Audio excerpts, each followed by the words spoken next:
Hello guys, welcome sa atong another discussion. In this video, mag-discuss ko regarding number 1, coplanar forces, and number 2 about component method. Di na ta magdugay, birahan na to ni. Coplanar forces. Kung moingon ta og coplanar forces, muna ang mga forces nga na-locate into certain point. Kung inyong nakit-an diri sa figure, sa usa ka point na-locate ang upat ka forces. Pareha pod ani. Kining coplanar forces common ginato ni nga makita. For example, kining bridge. At this point, pila ka force inyong nakita? We have 1, 2, 3, 4, 5, 6. How about this point kani? Natay 1, 2, 3, 4, 5, 6. Unom ka forces. Kani nga point natay 1, 2, 3, 4. Mo ni ang pipila ka actual example sa coplanar forces. Bisan sa diha sa construction, sige tagakitaan ni. For example, kaning ito ang tower crane. Ang iyang mga support nagrepresent ni sa coplanar forces.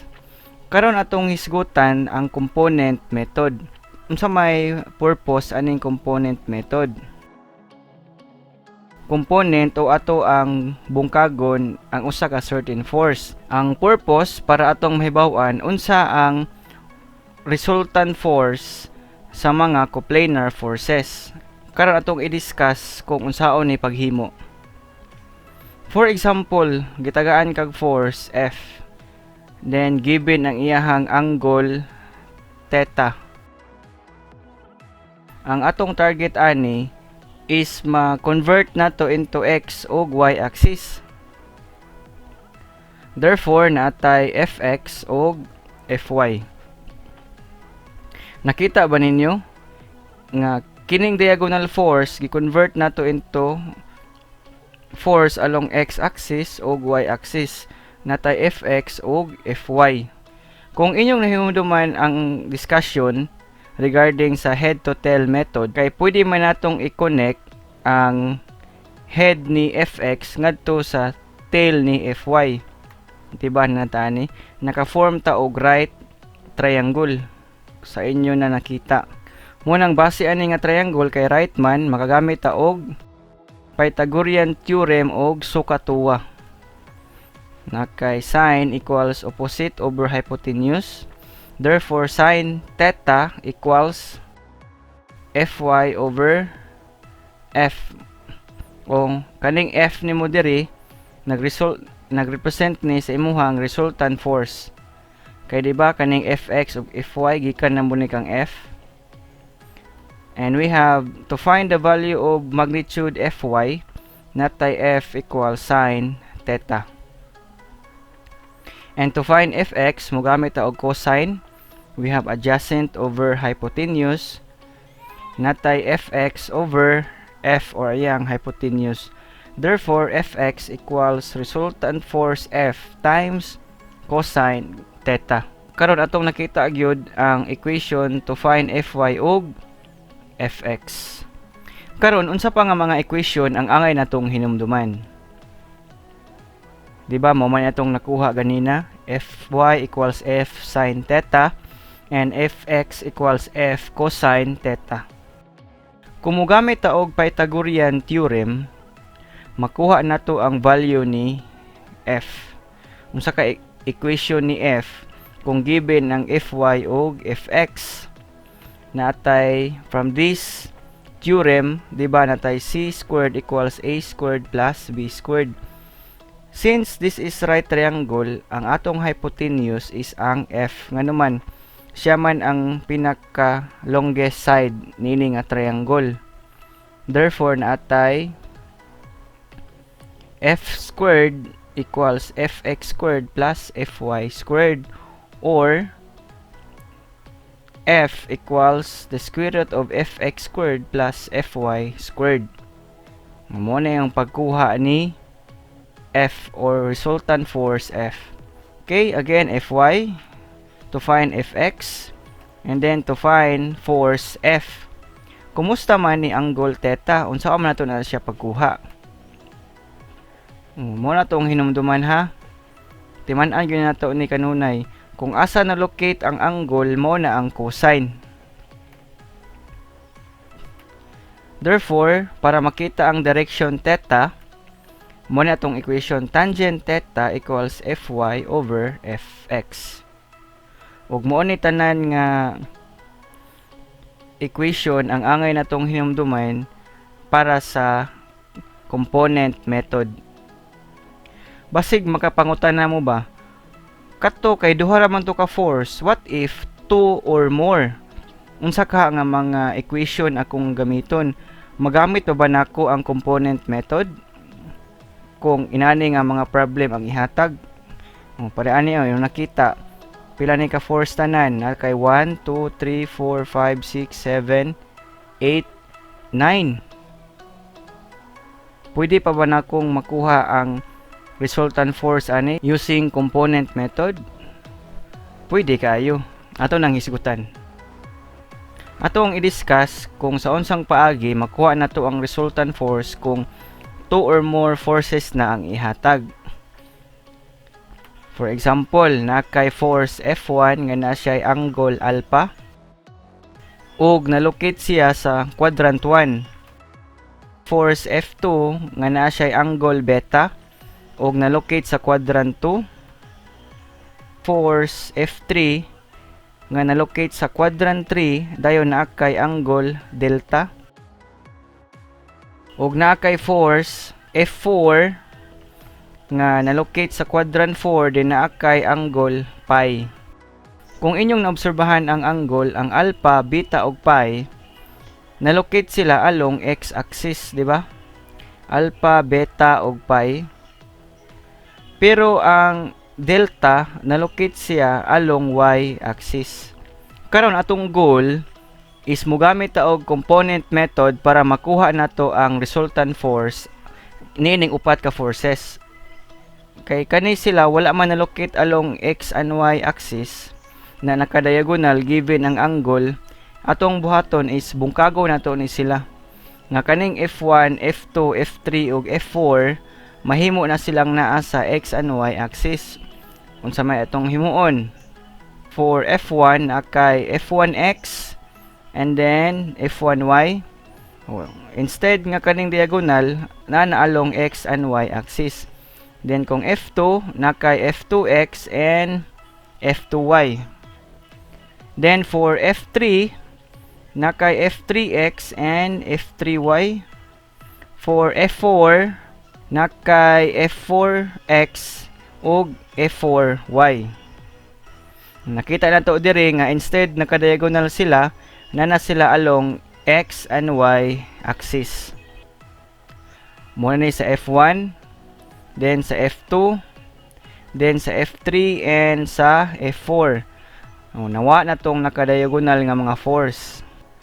Karon to find the resultant, atong pangitaon ang summation of force along Fx and summation of force along Fy. Pasabot aning summation or sigma Fx unsa tanang force nga naa along x ug along y. Kay ato naman tong gibungkag ug mo na ni ang ato ang final result. Mura gihapon ni nga figure. Karon natay summation of force along x. Dirita sa atong x-axis unsa may atong nakita? Natay F1x plus F4x. Basig natingala mo ba nganong ang F1 ug F4 positive man? Kay kung tan-awon ninyo ilahang location, na sila sa positive side of x-axis. Minus F2x minus F3x. Nganong negative man ang duha? Kay kung tan-awon ninyo ilahang sense of direction, na-locate sila sa negative side of x-axis or padong sa left. Sa susama pod, ang summation of force along y, natay F1 plus F2y. Nganong positive ng duha? Kay padong sila sa positive x-axis.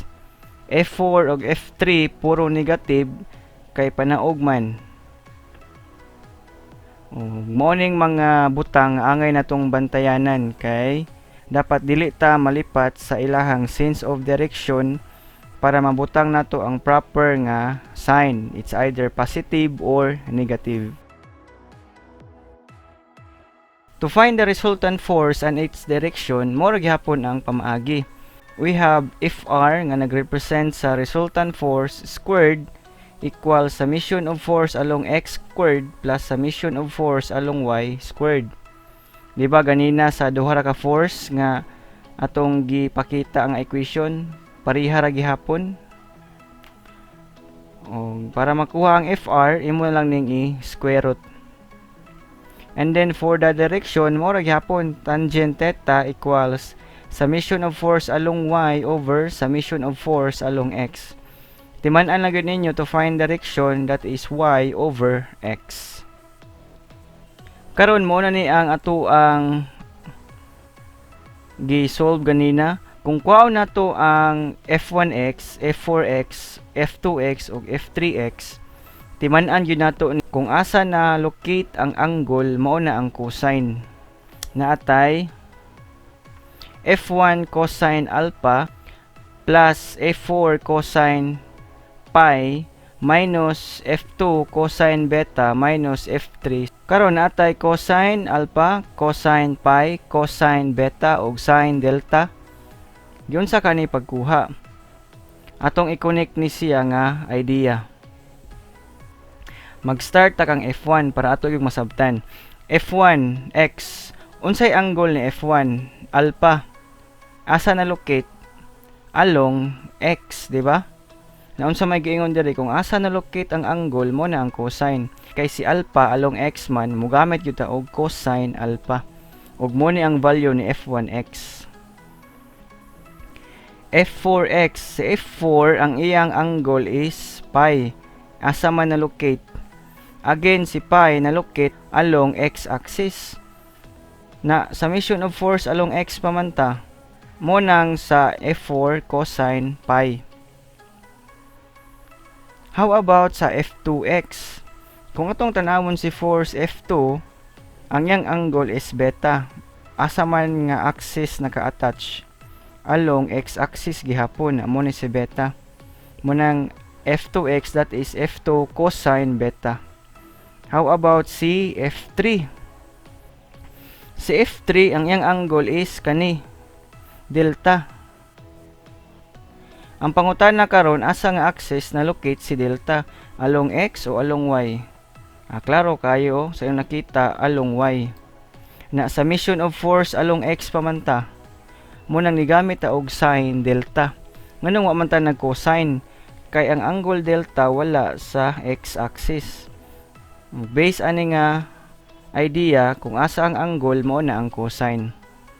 Munang diri f1, f4 ug f2 nagamit ang cosine kay ang ilang mga angle na locate along x-axis. Pag f3 nagamit ang sine kay si delta na locate along y-axis. How about fy?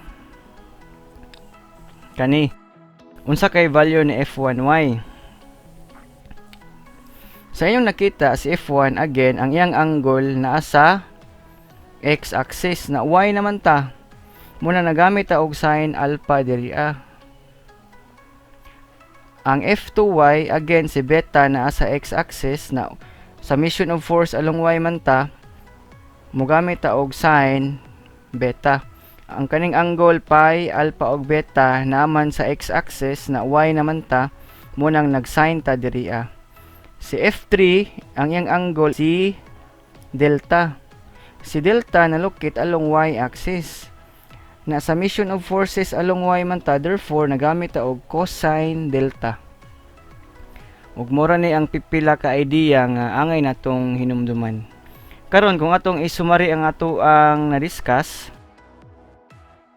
based ani nga duha ka figure from f1, f2, f3 ug f4, na from diagonal force atong i-convert into x and y axis, natay summation of force along x, this one, and then summation of force along y, na ato nang nasabtan nga nung cosine ni kani nga nung sine.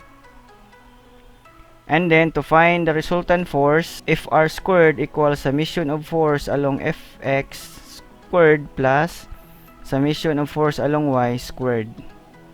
And to find Fr, imo ra nang square root. And then for angle or direction theta, we have tangent theta equals summation of force along y over summation of force along x. Aron mas masabtan pa nato kini nga mga idea o kini nga mga equation, mag-solve ko upat ka problems nga related ani nga topic, component method. And see you in my next video.